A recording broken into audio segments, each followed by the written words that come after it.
yours. Welcome everyone to BigGunner81 Live, presented by Applied Arsenal Finishes, BAT Arms LLC at batarms.com, Eggleston Munitions, and the range at 355.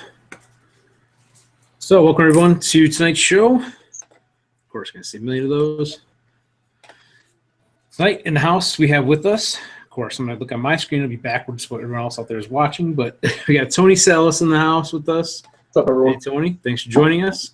Brandon from Applied Arsenal Finishes. You may have heard me just mention in the intro. Hey. Welcome, welcome. I'm glad to have you back. We're going to talk about that in a little bit, too.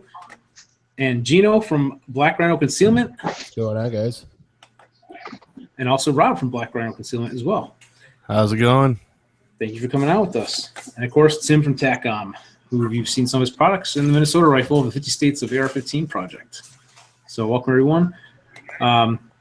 First, I'm going to kind of start out with Brandon. So, Brandon, thank you for coming on with us. Glad to have you back. It's been a while. Yeah. Yep. So good to be back. We've got exactly. I'm so glad. I've been patiently waiting. Actually, me and Laura both. As you know, we've got our rifles waiting for you. Drop them off this weekend and get those going. For those who haven't seen, we have. Of course, I don't have the show and tell project with me in my hand here to show you, but we have the his and her rifles. Basically matched, consecutive serial numbered ARs that we built, and there's a video actually on the beginning of it. But we're planning on finishing off the video after the Cerakote was done. So we kind of postponed it for a while, and Brandon's back in business now, and so we're going to be doing that very soon here. So real quick too, Brendan, now that you're back in business and everything, tell us a little bit about what you got going on. Yeah, sure. So, for those of you who don't know, we're out of Waterman, Illinois. We're right by Aurora Sportsman's Club. We are the only full-time Cerakote certified applicator in the area. We're Cerakote certified for both automotive and for firearms. So, we do lots of different jobs, do lots of different things. We do production work, so we do big batch work. We also do custom stuff. So, if you're looking for a theme rifle or you're looking for something, we're your guys. So we focus on quick turnaround times and, try and keep good value for the customer. So, that's pretty much it. Yeah, absolutely. And like you said, the value and everything. For those who don't know, who haven't seen or may have seen my blue rifle on all the videos and so forth during competitions and whatnot, Brandon actually did my blue rifle, my blue F1 rifle. And it came out beautiful. I love that thing. It's like it is my favorite rifle right now. I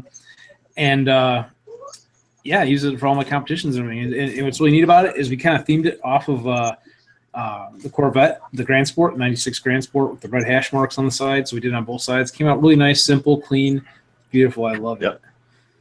So yeah, it turned out really good. And that F1 was a good choice for that rifle too. I really like the way it turned out. I love it. I'm glad. I'm really happy with it. So, moving on to the guy. I think you guys can always chime in, ask any questions if you want. Don't worry about it. We got Rob from Black Rhino too. You are the founder of Black Rhino, is that right? Yeah. I started it about 3 years ago. Gino was Gino also started it with me. Okay. It was pretty much me and Gino in the beginning. I was never smart enough to leave. So. Wow. And we appreciate him there. No, that's cool. We actually met Gino first at the Range 35 at the two-gun run for the 100 Club of Chicago. Yeah. Actually, that was cool. You guys are out there as well. That was my first time at 355, and I was really, really, really impressed. It's a gorgeous, gorgeous, gorgeous range. And yeah, I agree. It's awesome facility. And I don't just say that because, they sponsor the show or anything. I say that because it truly is an awesome facility.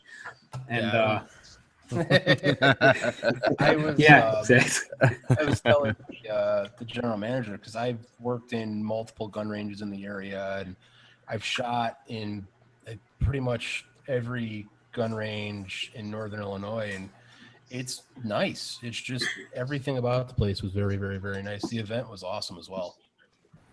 It's always cool when there's barbecue and shooting and the same day. Yeah, barbecue and shooting, and yeah, it was a good time. Glad I got to actually make it out to that event. Which speaking of which, they actually just had a breast cancer match on this past Friday as well.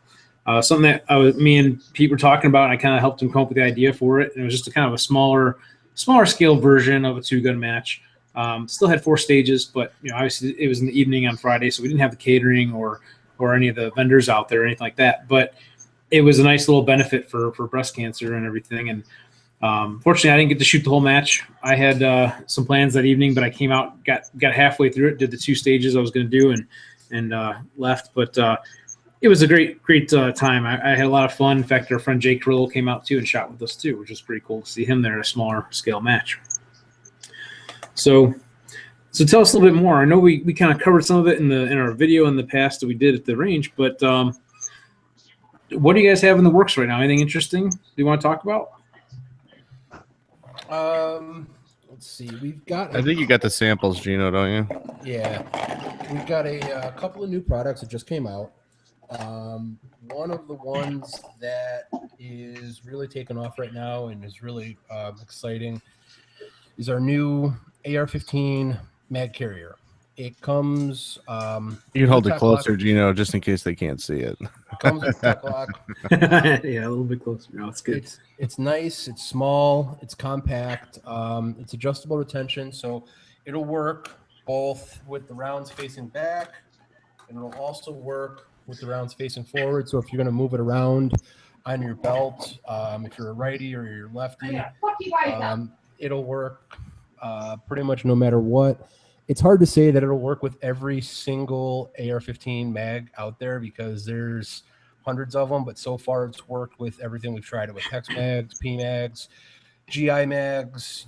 It's worked so far with everything. We've got a AK-47 one that we're working on, and then we've got one that will hopefully work with most 308 mags, M1A, FAL, SR25. Do you have a double mag pouch too? We can do a double mag pouch. Like stacked?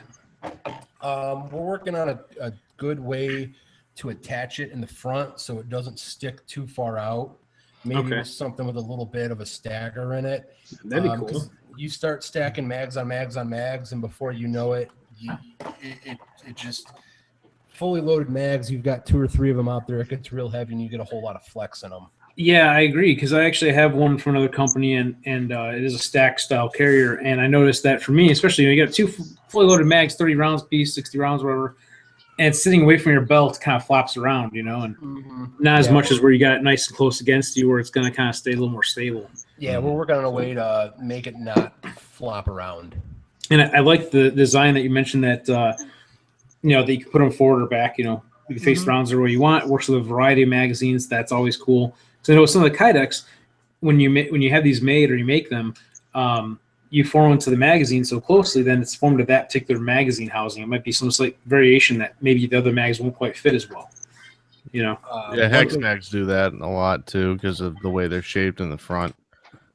So one thing we found out when we first started doing BR mags is before we kind of went to a universal carrier system, if you blocked something out for it to work with an aluminum mag, you were not getting a PMag in it because of those ribs on it. If you blocked it out for the PMag, it was the GI mag was going to fall right out of it. I mean, they're the same dimensions, but the retention points on the Kydex, because of where it forms on every ridge on it, it was just going universal and finding something that gave you the friction to be able to retain it. That was definitely the way to go. Absolutely, that makes sense. That's pretty cool. Also, I was going to ask too is how did you guys get into this? I don't know if it was a Rob question, I guess, more, or Gino. Both of you guys kind of started out, and you said so. How did you get into the world of Kydex? it was kind of funny. There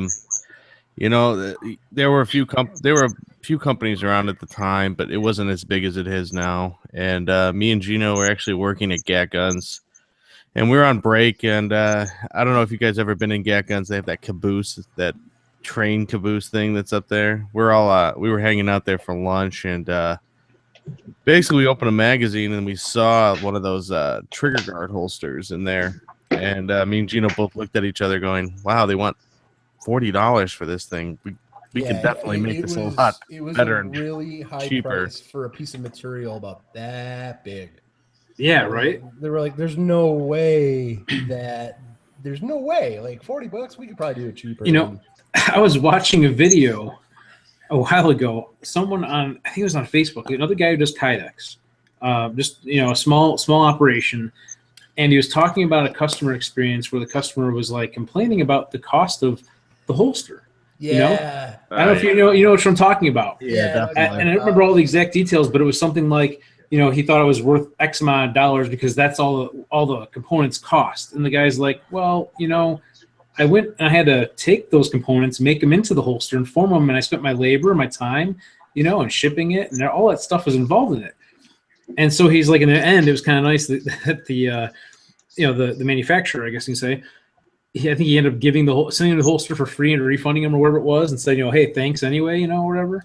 And gave him a box with all those individual parts too. Said, hey, if you can build it yourself, go for it. Yeah, he sent them the flat sheet, the screws, the rivets, and the washers. And said, here you go, but have fun, man.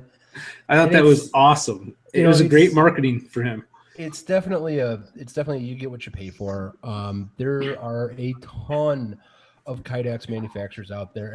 Everything from guys doing it in their basements and their garages to massive companies.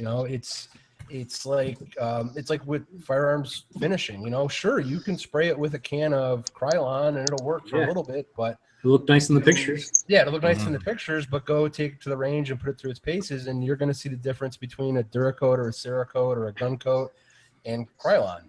I tell you what, my finish has been holding up on that rifle, though. By the way, Brandon, I mean, I've been throwing it in buckets and stuff, and it's holding up pretty well. Yeah, good. That's what it's made for. I mean, that's what I keep telling everybody, and they keep saying, "Oh, well, I saw a video here, where this guy took, such and such. He scratched this, he scratched that." I don't care what anybody says. Cerakote is the best finish out there. Yeah, it's pretty tough. So, what else was I going to say, too? We saw a couple guys out in YouTube land saying hi to us. And so say hi to Joe. He's out there watching. For those who don't know, Joe actually was one of our viewers and came out to shoot with us. And then had him on the show a few weeks back as well. It's kind of a cool thing. Of course, Chappie, he's one of our regulars that comes out and watches the show as well, and we're doing this live. So hope you guys are all doing well out there. Of course, a couple seconds from now, they'll actually hear me say this because of the delay, but it's pretty cool. I appreciate you guys watching, and like I always say, if you guys weren't out there watching this stuff, I and all of us here would be talking to our cameras and kind of weird, I guess, but although it's still, we're talking to each other too, so it's kind of works in this sense. But when I do my own little videos and reviews and stuff, that would be kind of weird. So anyway, speaking about, we were talking about mags a little while ago. Tim's got some cool stuff, which we kind of just gave a little sneak peek on my Facebook page and everything. I got one in my hand here, his mag extensions, which mag extensions aren't really new, but the new laser engraving is pretty cool stuff. That's fantastic. Ooh. So let Tim kind of talk about that and tell us a little bit more. Well, fact of the matter is, we came out with the PMag extension. Wow, we're actually one of the first ones. We're not the most popular one out there anymore, but we did come out with it first, and I was able to talk my good friend Taryn Butler into allowing me to use his little prong on the front here, and because he's got the patent on that, and so Taryn and I, we have a pretty good working relationship. Well, we've had these out for a while, and then we just got so busy we weren't able to actually make them anymore. We're still busy, but it's like we've got the lasers. We said, hey, get these things out before Thanksgiving, and we did it. Last week I think we did 1,000 of them, and we've got we ran a contest to come up with some laser engravings. Obviously, I'll show you on a gray one. I'm gonna put the TACCOM logo on one side. Well, we had a contest, and we had 6 guys come up with everything from an American flag to "We'll work for bacon," "We the people," "Come and take it," all sorts of, patriotic sayings. Kind of a neat little novelty. Of course, we made 6 for BigGunner81. Yeah, that is pretty cool. I'm excited about that. So, What about BigGunner82? That would be me. never heard of them. Oh, speaking of that, by the way, funny thing is, before we got the show started, I'm on my Facebook for the BigGunner81 Facebook page, and it says, "Oh, we've changed the categories, or found that you should fit better in this category." And it says public figure. I'm like, okay, I guess I'm a public figure now. I don't know. Are they going to put a statue up? We're doomed. I don't know about It's going to that. be a monument. But the PMAG extension, of course, it was designed for the 40 round, but it'll fit on any of the PMAGs made for the 223 round. It'll give you, we bill it as a +5. If you don't use the little locking plate, you can actually get 46 in a 40 round magazine. You can get 35 in a 30. I think you can get 24 in a 20, and I think you can get 14 in a 10 round mag. So, and they're kind of a no-brainer at $13.95. So, Yeah, especially I know some of the aluminum counterparts that are out there, aluminum versions, are a lot more expensive than that. So yeah, they are. A couple out there, they're approaching that $40 mark. I guess, I'm looking at it, you got a polymer magazine. Why not have a polymer base plate? That's the way I came across with it. Plus, the only thing I heard is, I'm sorry, go ahead, Gino. I said that aluminum also makes those things heavy. That was the point I was going to say. Actually, kind of build off of that is, some people say that they want that extra weight so they can get that mag to drop free, but realistically, I really haven't had any problems with my mags dropping free on my rifle. And I thought it dropped free when I had him clicked in all the way. They need to find doing their honest, magazine is where the magazine is, that weight, it really doesn't affect your swing or anything like that. Some people like the weight, some people don't. I'll tell you what, this year I switched over to the 60 round drums from Magpul. Love them. They're fantastic. I actually went away from PMags and went with Lancer mags this year, and found out that these work on the Lancers if you just stick them on, and you've got to wrap them with tape. That's the only way they'll stay on. You've got to use electrical tape. I remember that. You're mentioning that.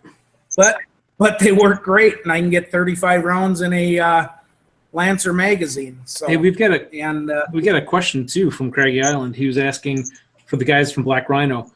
He says, I have the new HSGI Slim Grip Molly padded belt. It only has 2 rows of Molly, not the normal 3, and some attachments. Mags holsters are flimsy. Any suggestions on that? Excuse me. That would be the Gino. You know which one that is. Dan's got those, the micro belts. Yeah. Is he trying to attach a holster? Is he trying to attach a mag carrier? What is he trying to put on it? That's a great question. I'll wait to see if he responds in a couple seconds. Because usually what he should be able to do, Dots makes a great, it's similar to a Molly lock, but it's a lot smaller.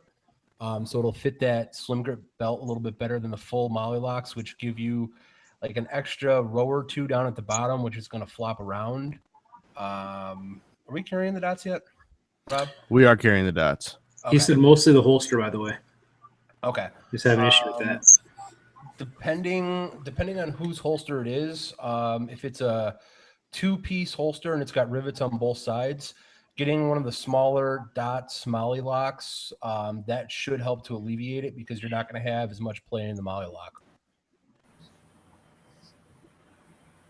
He also noted that the tack lock didn't really work for him. The tech lock probably wouldn't really work, and the ones the dots we're talking about is normally if you get like a Blade Tech molly lock, it's usually you can only get it in about a 4-inch or a 6-inch long strip. These are you can actually go down to a 1.5. I think they even have a 1-inch one, and then you go 2, 3, 4, and then they build from there. So it's the same company who makes it for Blade Tech, which is Dots. So it's the same technology as the Dots or as the Blade Tech molly lock. It's just obviously it's the manufacturer and they're selling it on their own now. So Got it. So back to Tim. I know we were talking with you a little bit here. Outside the mag extensions, anything else that's going on right now as far as anything new or exciting? Well, obviously about a year ago today, we came out with our tube.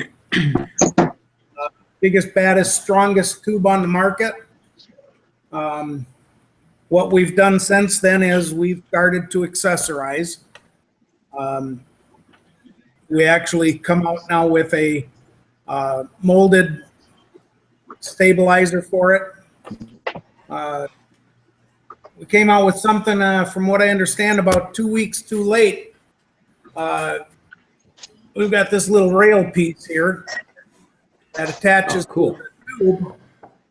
And what it allows and what I'm showing here is, if you notice, I've got a flashlight on there, and it is out and beyond my extension tube. But my flashlight has no shadow. I'm not shadowing the gun at all. No need to have 2 flashlights. All you need is 1. So, and I've had guys that were down in Texas this weekend. They wish they'd had it back. Everybody had their flashlights on the side of their shotgun, and the right side was a big black spot for them. So, and then That's pretty cool. we came out with followers. I mean, you can't miss these in your gun. They're made out of Delrin.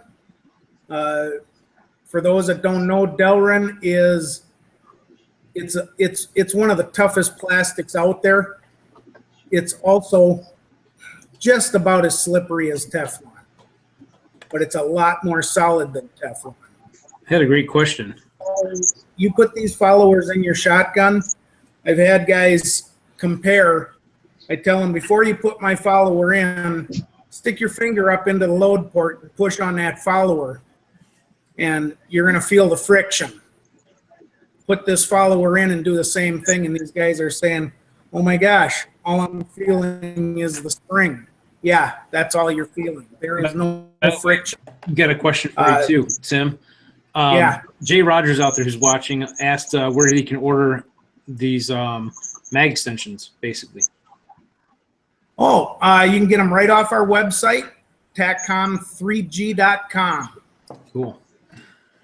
And also, speaking of the Delrin, the ultra lightweight buffer system, that's pretty slick.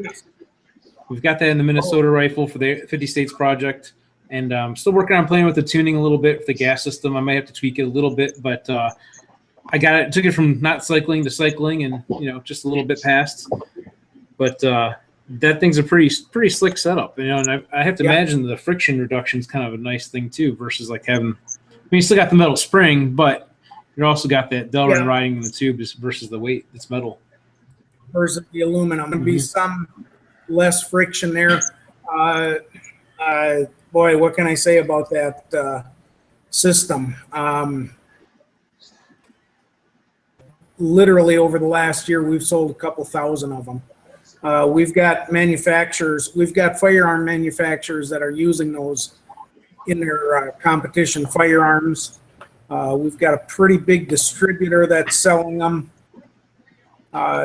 It's been probably one of our biggest sales items this year. It's really taken the 3-gun crowd by storm. Starting to get it. Lower your mass. Lower your reciprocating mass. You don't have to spend $400 or $500 to do it. I mean, for a low mass carrier, you can put this low mass buffer system in, and it pretty much equates a low mass buffer or a low mass carrier and a standard buffer, and you've spent $22. Of course, what also people are beginning to realize is that the comp isn't the thing. It's getting that spring tuned to your rifle when it's all said and done. And it's not all about it. It's not all about recoil, but it's also about secondary impulse, and that's where that spring to your weapon comes into play. You know, if your rifle's bouncing up but not coming back immediately, your spring is too light. If it's up and then bouncing down below the target, well, your spring is too heavy. So you need to lighten the spring up. So it's the same thing as the open guys did with the open pistols and USPSA. It's all about, at the end of the day, it's all about the spring. That's the final item to tune on your competition AR to get that thing to just shoot like a laser, and to get those double tap groups, you know, as close as you can get them to be. I'm looking to try out your guys' drop rig for the shell caddies. That's another thing that I'll tell you what. 24 rounds on the side of your hip that that's never gonna get in your way. That speaks volumes. I've got Nate Stakowitz. He hates running chest rigs. I set him up with one. He loads strong hand, so he's got that set up right next to his pistol. He loves it. He said to me, "I will never wear a chest rig again." And you know, you can go prone; they're not in the way. That's the beauty of that. You know, I've had 2 guys, you know, kind of call me out that, well, you can't get at them when you're running because your leg is running, like, you know, because your leg is moving back and forth. And I'm like, well, yeah, that's going to happen in about maybe 1% of the time. But if you get to that point, you know, you've messed up the stage. You didn't plan it properly. There's always time to grab those shells. Yeah, can you grab the lower 4 shells on a all-out run? Nope, probably not. You're gonna have to stop. But if that's the only reason why you think it's not worth buying, okay. Yeah, your competition thing that happens 1 or 2% of the time. Even that, I mean, and you when can I still hear run belts. I mean, it seems like an excellent piece to have, especially for the long shotgun stages and shotgun matches solely. You watch stages, and you watch when guys are doing that all-out long-distance run. You know, come on, you got those 24 on your side, the top 12 of which you can get at any time, and then you're probably going to have some shells in front of that. You know, you've got 24 shells to work with to be on an all-out run. So to not buy that system because you can't get at the shells on an all-out run, those guys don't know what they're talking about. That's the way I look at it, and it's something that's really been coming on. A lot of people don't realize this. Not only do we sell that drop rig with 24 rounds, we sell it bare. For instance, you've got, a chest rig, and you're not really cool on it. Well, you buy the bare setup, and you just transfer these things over from your chest rig onto this thigh rig. Cool. Or, you're not a fan of TACCOM shell holders. It's a forge thing. Victus Practical or Carbon Arms.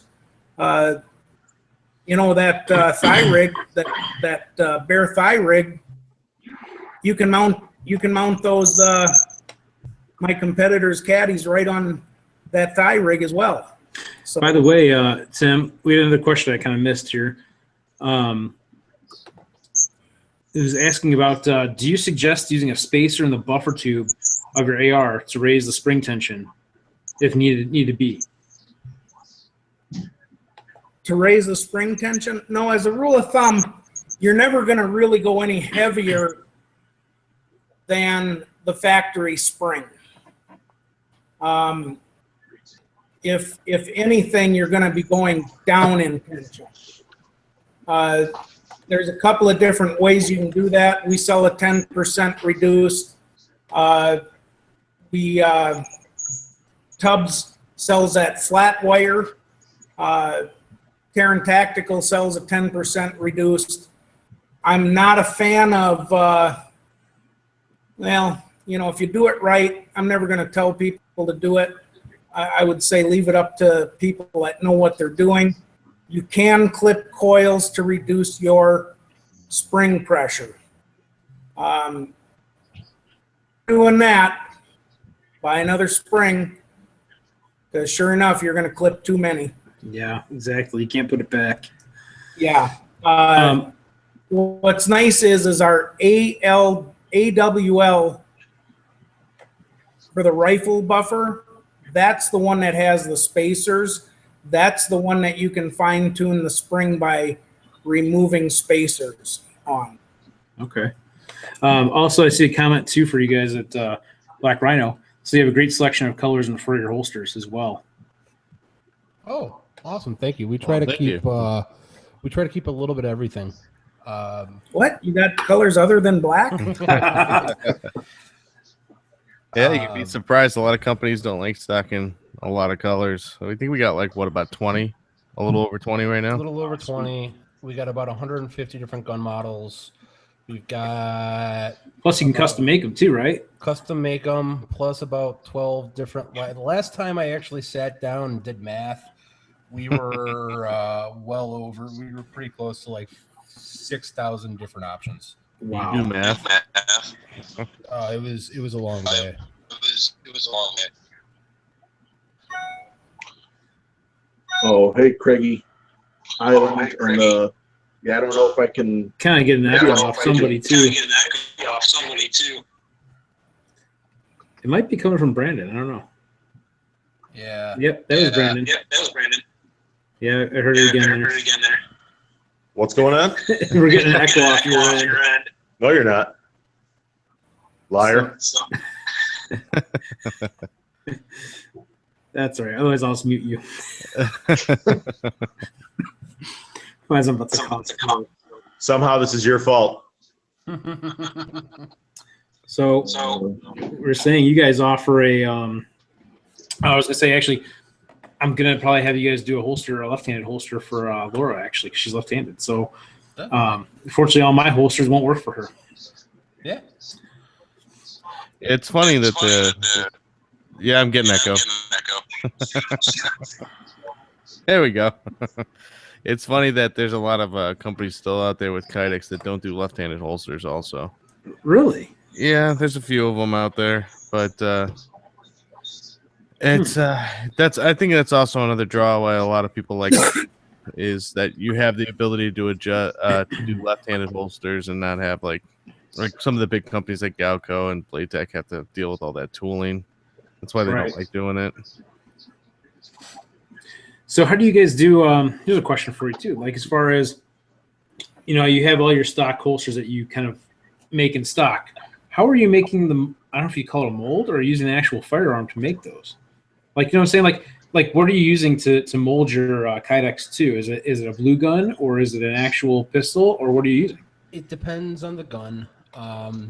We have mold guns. We don't use the blue guns. The blue guns are dimensionally off just fractions of an inch, Okay. which for training, not a big deal. When you're doing something that's form fit, it comes into play a little bit more. We have dedicated mold guns that are pre-jigged for what we need. The problem is sometimes with brand new guns that are real popular, the guy that makes the mold guns doesn't get them as quickly as people get the actual guns in their hands. The good example was the Shield 45 that just came out. We had customers getting in going, hey, I'm in Texas. Can you guys get me a Shield 45 holster? And we're like, we can make it off the real gun right now, but we actually had to end up going out and getting one of those because it was so popular. But once we get the mold gun, then we can make it in the shop. There's only a few guns that they don't have mold guns for that we keep in the shop. We've got a Desert Eagle because people do ask us to make a Kydex holster for a Desert Eagle, and nobody makes a mold gun for a Desert Eagle because there's just not a lot of demand for it. We've got a Arsenal. It's echoing again.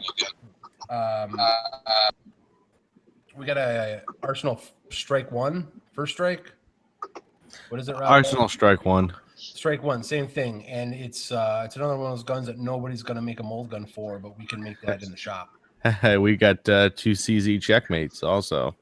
That's Yeah. something that nobody really has a mold gun for. See, Tony knows what a checkmate is. But it's like a constant game of excuse me, going through all the blog sites, reading all the magazines, seeing what's new, what's hip, what's coming out, what people are talking about, and going, okay, cool. How soon can we get this up? Can we get it on the website and get it ready to go? So I have to ask, what kind of holster did you guys make for that checkmate? Was it like a ghost style, like the pretty much open? Yeah. So we got I have mine set up in open style right now, and then the other one we have was set up in limited. And so yeah, it's pretty much what we have. It's not up on the website yet because we're putting up a new website in a few weeks. So we're like, why invest the time and the money into putting up new product on the website that's going to be gone in 2 weeks? So we have something we call the fast carry, which is something like a ghost holster, but it's got a what about one, Gino? You'd say like a 1-inch clearance on the bottom, and then the rest is cut open. about 1.5 inches, 2 inch. About an inch. Clear the front sight. It's coming right up the front. So here's a question too. Where can people find your holsters and everything at? The ones that are already pre-made, obviously. Basically, now we don't have anything pre-made right now. It's because there was just way too many options for it. But we do have a very fast turnaround time. I think the guys are rocking, I think, about a 5-day turnaround time, if not faster. They're doing a pretty good job over at turning the product out. But yeah, you guys can check us out on at www.blackrhinoconcealment.com, and then basically place your orders there off the website. There is on the new website, there are about a dozen stores that carry our holsters in there. Mm-hmm. The new website's going to have a list locally. Marengo Guns, Maxons, Ranger 355. We've got stores in Texas, in California, in Missouri, Florida, Nevada now. Nevada now. Sweet. Yeah. So or just go to the website. Either or. Just out of curiosity, have you ever looked into even selling on like Amazon? We looked at it, but Amazon wants so much from you. It's kind of ridiculous. Where to the point where you're giving away a lot of your profit margin to Amazon. I mean, they want you to sign up for an account. You got to pay for the account per month, and then you got to give them X amount of percentage of the sales. So it's kind of a catch-22. On top of you have to remain competitive with everybody else that's selling Kydex on Amazon. Do you guys sell to dealers? We do. Yeah, we do. Talk to me about Amazon sometime. I've been selling on Amazon a lot. I think I can change your mind. So, just an FYI. Mm-hmm. Yeah, I thought that was pretty cool when I started seeing TACCOM products on there. Well, to be honest with you, it's become, this year it'll be about 15% of our business. Oh, Sweet. So yeah, I've heard some good things about as far as if you're a vendor and previously where you're drop shipping stuff, individual packages all over the place yourself, you can ship a big bulk quantity to them. They can ship it and distribute it. Right? I just came to the conclusion that when I sell something on Amazon, it's more or less I'm selling it at a little bit above a dealer price. So it's not bad. It's not bad at all. Plus, I'll tell you what, I'm an Amazon junkie. I don't know if anybody else there is. Guilty. Prime member here, so yeah. Yep. Well, Amazon is going to be the Walmart of the future, and you might want to consider it. Talk to me about it. I can tell you all about it. I've been on it for 1.5 years now. So hold on. They're gonna screw over all their employees and not give them the right benefits in the future. Is that what you're saying? They might be doing that now for all we know. Join the club. Damn, right to the No point. comment. No comment. So the Walmart of the future is going to deliver with drones, huh? I always love that. People are like, "Oh, Skeet's shooting with prizes." Yeah. In some parts of the country, perhaps. So, hey Tony, so what do you got going on over there? not much, man. Got my 3-gun, my Benelli back there, getting some work done to it. Gonna probably start opening it up here in a little bit. Open up the loading port. Yeah, Who's going to do the work on that? Are you going to do it? this guy. This guy. All right.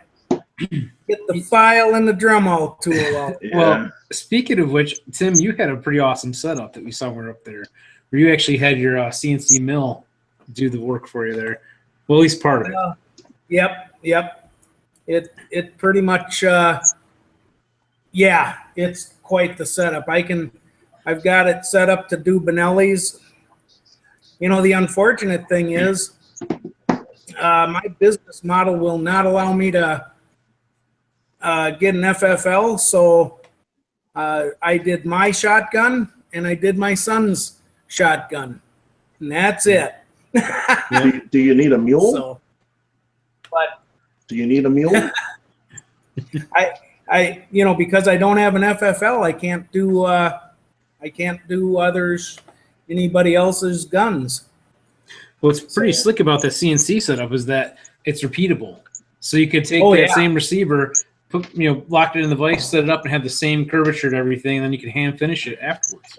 And and you saw how what I did with mine and my son. Yeah. They are. So, and it did a really. Speaking of which, with the loading port, you also have that. I forget what we call it. Basically, that piece that goes on the lifter. Load assist. Yep. What's it Load called? assist. Load assist. The load assist. Actually, this particular shotgun, well, this one doesn't have it because this one's actually got a welded up lifter on it. So, but if you weld up your lifter,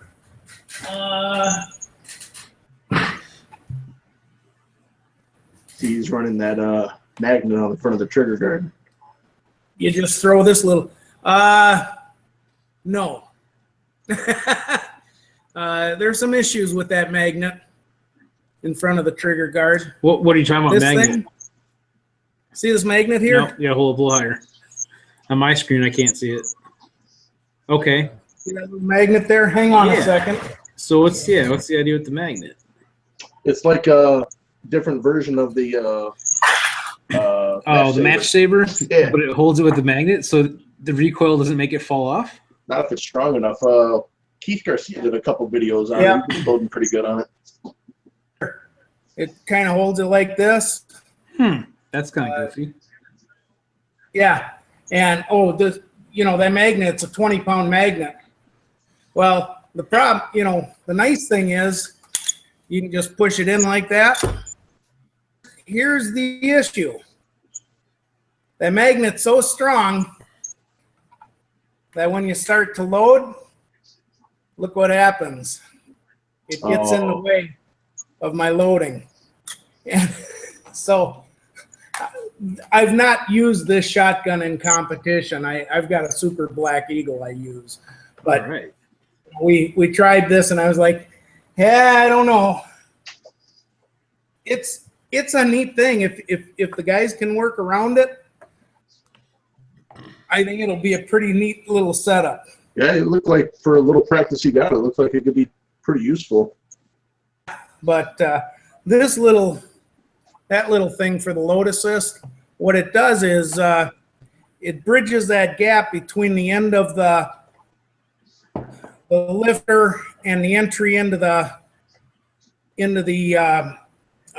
magazine, and that's where you typically will jam the shell. I mean, this one's already, you can, if your angle isn't right, you can jam it in there and then it stops. Well, what this does is it extends it out a little bit and then, the shell would just go right in. So, but we don't recommend if you have a lifter that's already modified, you don't need this $10 piece. But if you don't want to spend $60 to get this done, this is slick. This thing works great. That's pretty cool. Now That's another. that'll fill the fork Just- on the Benelli. That'll Huh? fill in the fork on the Benelli. Yes, it will. Yeah, I caught my thumb in my So- last shotgun match, and it was purple for a couple weeks. If you're twins loading or quad loading, the thumb does not go in the loading port. It goes across. I don't have it open, so I have to get in order for it to click. You've really got to open those up. Yeah. This one, this is a Stoger, but if I don't have to go in, and you can see, you can still see the shell there. Yeah. When my thumb goes across, it just goes across. It does not go in. So, but yeah, that's the important thing about getting that loading port opened up is being able to have that, being able to get that shell in, latched, and not putting your thumb in the loading port. Right. I wanted to show this off too for Brandon. That's nice looking. That is pretty slick, isn't Well, it? thank you. Yeah, I Yeah, thought- that was pretty neat. yeah, I You like paint that. that? I did. Yeah, I did. Now, whose lower is that? That is a Spikes. Sharps makes it, I believe, but it's a Spikes branded Warthog lower. Okay. I think that's pretty awesome. Yeah, that's badass. We were talking about mags earlier too, and one of the things I noticed as well that I was going to mention, we talked about how they fit in some of the magazine pouches, like you guys from Black Rhino Concealment, and with I have thermal mags. Okay, I don't use them anymore really for obvious Yeah, I was reasons. gonna say why. Why? Quick answer. During the panic buying of, I don't know what it was, 2012, when no other mags were available and I didn't know any better, I bought them. They were very inexpensive, so I had them just laying around. I used one for stippling practice and also put a different follower in it, and then I made a couple of rifle stands with them. Well, needless to say, I was using it just for display purposes. I basically bought one of those plaques. I have a video on it too, or just you go to like the Michael's, craft store or whatever. You get like a wooden plaque, people draw on or whatever they do. And I just painted it black and I screwed the magazine right to it, made a stand out of it, put a couple felt pads on the bottom. Well, those particular mags, they have like a lip on the outside of them. And certain mag wells, like I think my Yankee Hill machine lower, the billet lower for the Massachusetts rifle, those mags won't fit in that mag well, I believe. If I remember correctly, I think it was that one anyway. Just because the base of the way the magazine was made. It's like, I'm like, really? Wow, this sucks.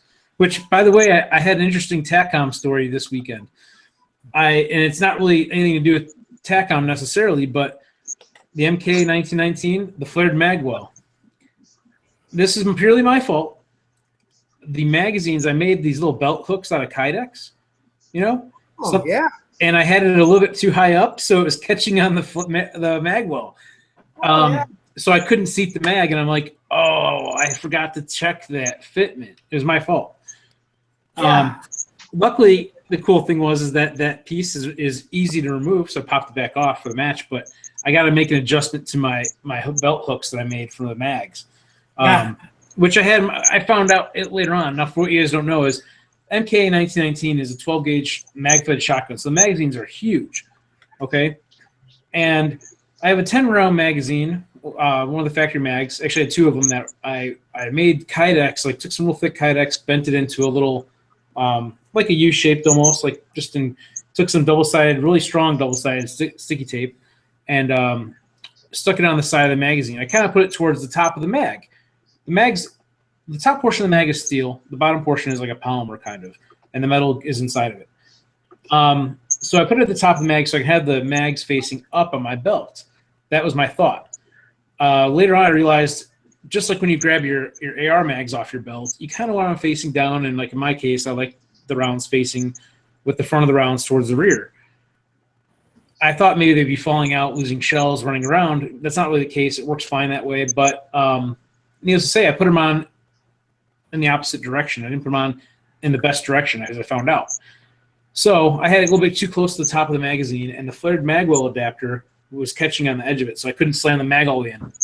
I was like, oh, crap, I didn't just test fit this beforehand in the middle of a stage.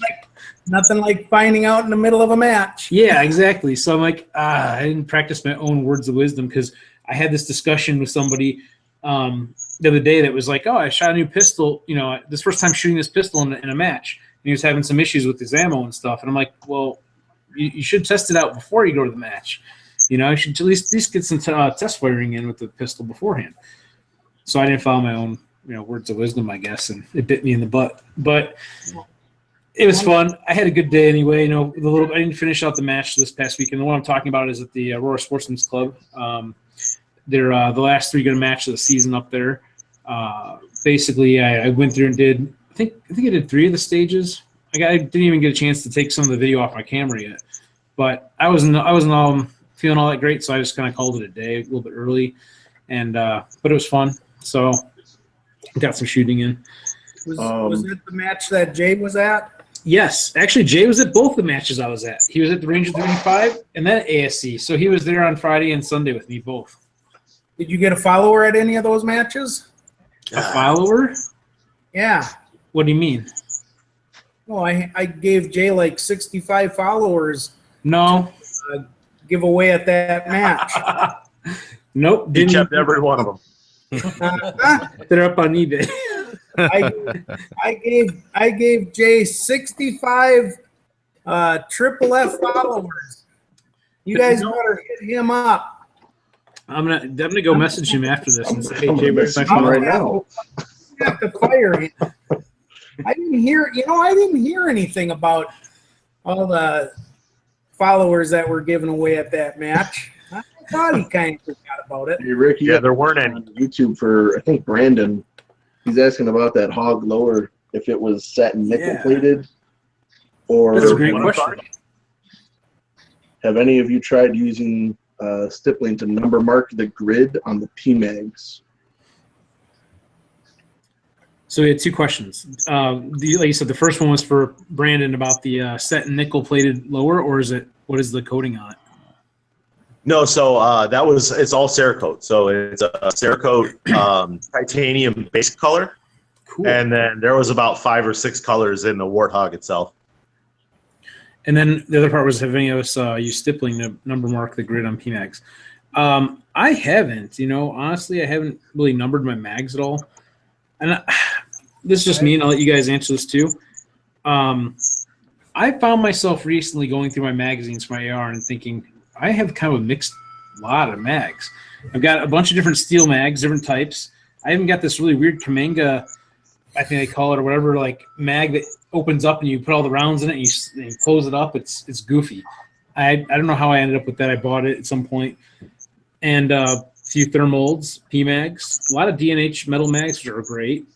But I haven't really stippled them. I have used nail polish to mark them on a few of them, my PMags, just because I was going to matches and stuff out of state. So, any of you guys do any stippling on your mags to number them or kind of mark them? I have stippled a couple of my PMags, just because I get bored and like to stipple stuff. Yeah.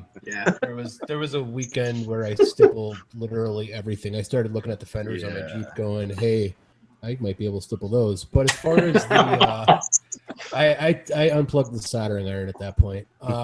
As far as the PMags go, it should work on the matrix for the paint pen, because the PMags actually stipple up pretty well. It's just, it's like everything that you stipple, it takes time. It just goes slow. Yeah, me in general, I've always used the silver paint marker. It's just always worked for me, and I can do a bunch of them. And I have 4 daughters, so they're usually running around with some sort of paint marker somewhere. If you got one of my pretty wraps on your PMag, you're not going to do that. So what I do is I use a black magic marker and put a number on the bottom. That's cool. I'm old school. I mark them some way just so I know, and whenever I have a bad mag, then I go, oh yeah, it's that one. Toss it in the bag and don't use it the rest of the match. I just have my wife keep track of them. One of that's the only thing. Yeah, no comment. I don't per se number my mags as much as I uniquely mark them so that if I have a bad one, I know which one's the bad one. One of the guys mentioned about using a soldering iron to do that. That's actually what I was using. I was using an old soldering iron to do my trial stippling, I guess if you want to call it that, on my thermal mag that I was testing out. And it came out pretty good. It was kind of fun. But watching some of these people do this stuff, it's like all the interesting different style tips they're using to get different type patterns and stuff. It's really an art, is what it is, in my opinion. I still wonder is how do some of these people get like when they do a stenciling, I guess, for lack of a better term, where they've got like a pattern on there where it's just really smooth and they have the stippling all around it. And I'm like, how did they sand it down? How did they make that like pattern that way? I can understand you can stipple around something, and leave the natural finish as it was. But in this case, I've seen them where it's like smooth. They like sand it down ahead of time and then do the stippling after. Dremels. Dremel? Yeah, they'll Dremel it down and then they'll stipple around the design. Cool. This guy that works for me, Sam Rydberg, he's actually the one, by the way, that did the leg rig. He's the one that actually designed it. That's the one product that I did not design. He is taking A2 pistol grips for the AR-15, grinding off that front knob, for this finger, and then he's sanding them smooth and he's stippling them. Holy cow, I'll tell you what. It's a $2 grip, and he's probably turning it into a $25, $30 grip. My gosh, they feel really nice. But it's funny you said that. I just gave my buddy a couple, and I said go to town because I hate that finger groove. I actually kind of like the finger groove, believe it or not, on them. A little bit. My hands are a little too big for that finger groove. You should try out that big raised checkering. Oh, it's awful. He belt sands that in smooth, and then he stipples the entire grip. I've got 2 of them on my ARs. I really like them. Oh, now I'm excited. Now I got to tell him to hurry up. So Tony, if you had, since you have bigger hands, you might want to try out that hyper grip from Hyperfire, that new one, because I've got one on the Minnesota rifle build, and for me, my hands feel a bit small on it. Now the cool thing about it is the way it's designed is that you can take a Dremel to it and kind of contour it to your hand if you want to. Oh, cool. Well, So I thought that was neat. Next time we meet up, I'll have to try it out. Yep, I'll have to bring it out and we'll have to play with it and check it out. For sure. So I know you guys are all looking kind of tired. Gino's looking like he's going to fall asleep out here. So we're going to be wrapping things up here. So you guys, anything else you want to throw out there? I'm just going to go front to back here, I guess, or whatever on the list on the bottom of my screen.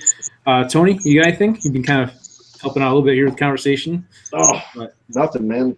Find something and shoot before the season's over if you live in Illinois like some of us. I'm going to still shoot in the wintertime too, man. I'm going to practical rifle and freezing my ass off. Maybe I'll join you one time. Maybe I'll get some distance practice. You got to do it. I mean, I'm feeling like I'm not that great of a shooter.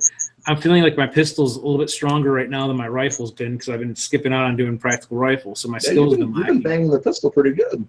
Yeah, I felt like it. You know, last few of them I kind of went through it a little faster. But for my skill set, I'm not the greatest. But and for Serenity tips, if anybody ever shoots trap or skeet and you can do it in the snow, do it after it snows. It is the most relaxing thing you could do. That sounds like big fun. Yeah, we gotta check it out. Yeah. So Brandon, anything else you want to throw out? No. And where can people find your stuff at on Facebook? I know. Oh, Applied Arsenal Finishes. Applied Arsenal Finishes and Gunworks on Facebook. That's where you can find all of our stuff. We try and post as many photos as we can. I got rid of the website just because everybody was funneling through Facebook anyway. So exactly, I know, and it's an added expense for a small business to have a website up and running and maintain it and all that kind of stuff. So yeah, the government doesn't make it any easier for small businesses. So no, I know that whole ITAR thing. I was hearing about that. That's a whole nother subject. Yeah, we'll see how that goes. Yeah, exactly. And so we'll be seeing you this weekend too, dropping off the his and her rifles. I'm looking forward to that, and I'm looking forward to sharing that with everybody.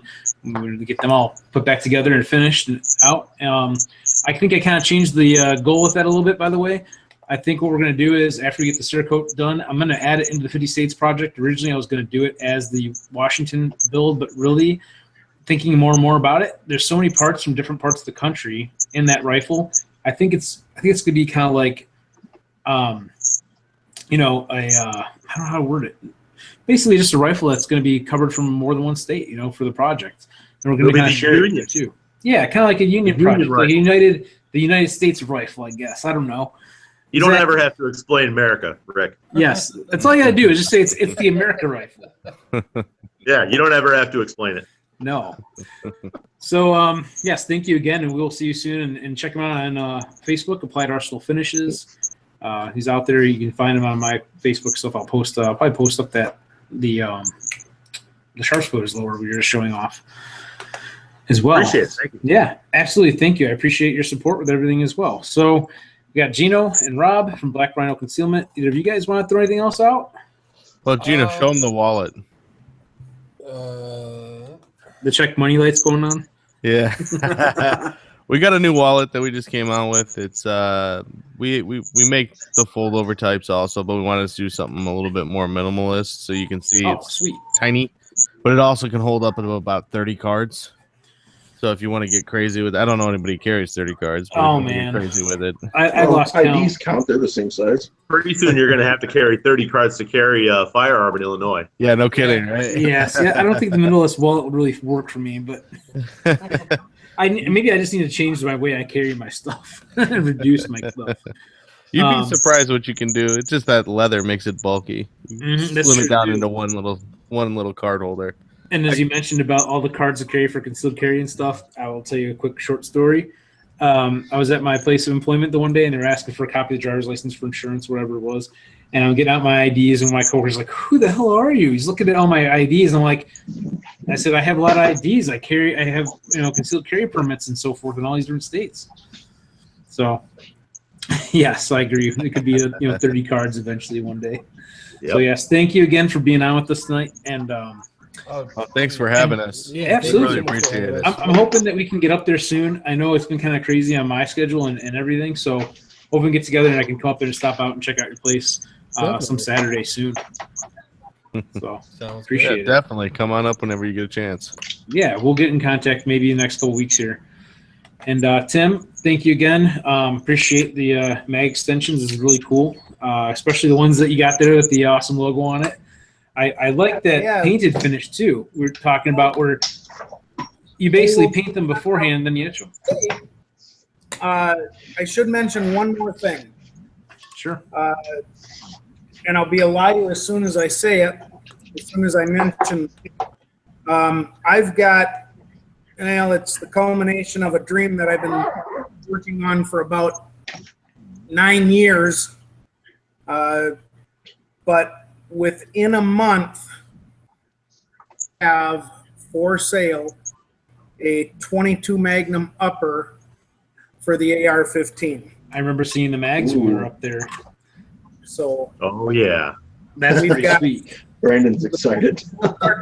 Barrels are being turned. The only thing I got to find then is uppers, and we are golden. Awesome. So, any idea what that's going to retail? I'm trying to get into that $400 to $500 range for the upper. Will that include a mag too to go with it? That would include a mag. It's a 14 round black. The mags are actually made by Black Dog Magazine and available now. Actually, Kevin has them on Black Dog Machine. I have one of their 50 round 22LR drums. Oh yeah, that's a whole bunch of right there. Yeah, I was running it in my 22 my AR pistol, my 7-inch barrel pistol with the drop-in conversion from CMMG. But since then, you helped me out to get that figured out to build my dedicated 22 rifle, actually. So that's right. Thank you for that. I appreciate it. Yep. What's that mag cost? Hypo Drake is asking. We're thinking anywhere between, I don't have the prices all set.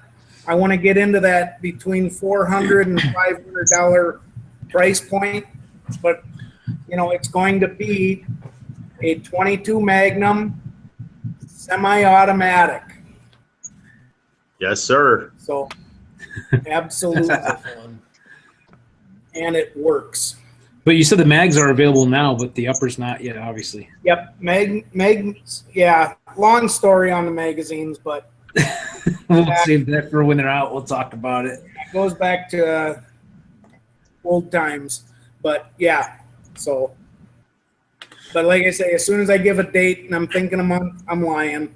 That's how manufacturers are. As soon as they give a date. So you know what? That happens with me too. I'll tell people, yeah, I'm gonna have a video up probably this week on that, and then 2 weeks, 3 weeks later, it takes a while. So again, thank you everybody for being on tonight. We're gonna go ahead and wrap it up, and thank you all you guys out there. Absolutely, I appreciate it. Go Cubs! Yes, go Cubs! Go Cubs! Did anyone see the score? 7-2. Still 7-2. It is still 7-2. And Bottom of the eighth. oh, sweet! We might take it this time. Awesome! I'm happy. Yeah. So anyway, thank you guys out there who are watching and feeding us some questions throughout the show. We always appreciate the feedback and the the ability to help answer some ideas that you guys have brewing out there and so forth. And so next time, as always, go out and have some fun shooting.